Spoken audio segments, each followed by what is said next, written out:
2012-ci ildə məhkəmə qərarı ilə ayrılmışıq. Təxminən bir 2-3 il ərzində aliment verilmədi, amma sonradan ödənməyə başladı. Artıq 7 ildir ki, aliment ödənmir. Əsas da onu gətirir ki, işləmirəm, ödəyə bilmərəm. Halbuki aliment yaşayış minimumu ilə kəsilib, amma təəssüflər olsun ki, ödənmir. Harada müraciət eləyirəmsə, əlim boşa çıxır. Müsahibimiz kimi aliment almaqda əziyyət çəkən yüzlərlə, hətta minlərlə vətəndaş var. Təəssüflər olsun ki, belə halların sayı artmaqdadır.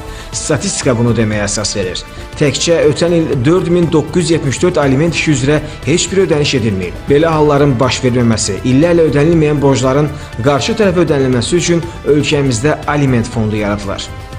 Aliment ödənilməsindən ən çox əziyyət çəkən ailədə uşaqlardır və valideynlər bundan bir silah kimi, bir prinsip kimi istifadə edirlər. Aliment fondunun yaradılması bu problemləri aradan qaldıracaq ki, ödənilməyən şəxsin aliment borcu dövlət tərəfindən ödəniləcək. Dövlət Komitəsi tərəfindən deməli bu məsələ təklif layihəsi formasında hazırlanaraq hökumətə təqdim edilib.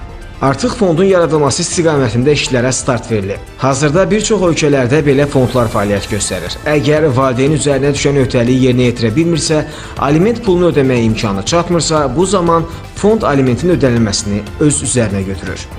Aliment fondunun yaradılması çox zəruri bir məsələdir.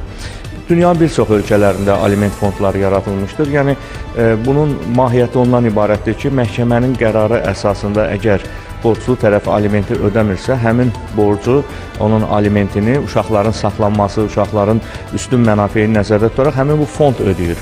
Lakin bu heç də o demək deyil ki, aliment fondu tərəfindən aliment ödənildisə, artıq həmin o borclu, belə deyək də, bu əksər hallarda atadır, alimenti ödəməkdən, belə deyək, bir dəfəlik yaxa qurtarmış olmur.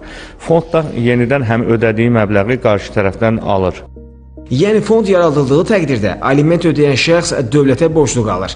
Bir müddətdən sonra qarşı tərəf aliment borcunu fonda ödəməyə başlayır. Aliment fondunun əlbəttə yaradılması uşaqların mənafeyi baxımından, inkişafı baxımından, sağlam inkişafı baxımından çox əhəmiyyətli bir addımdır. Bu çoxdan gözlənilən idi əslində, çünki bir sıra ölkələrin təcrübəsində var. Çox yaxşı olardı ki, bəli, Azərbaycanda da bu təcrübədən istifadə olunsun, alternativ aliment fondları yaradılsın. Əlbəttə ki, bu ilə bağlı mübahisələndirilən məsələlər var. Belə ki, bir sıra yanaşmalara görə belə aliment fondunun, alternativ aliment fondunun yaradılması boşanmaları təşviq edə bilər. Bu heç də boşanmanı təşviq etməməlidir, çünki məhz bu uşaq mərkəzli bir addımdır. Heç də valideynlər arxayın olmasın ki, aliment fondunun yaradılması bunları arxayın edə bilər ki, uşaqlar maddi cəhətdən təmin olunacaq və onlar boşana bilər. Borclu tərəfin dövlətə təyin olan məbləği hansı üsullarla ödəyəcəyi məsələsi isə hələ ki məlum deyil. Vüsal Arifsoy, Əmrah Mərdanov, Səbuy Sadiq, Telesər.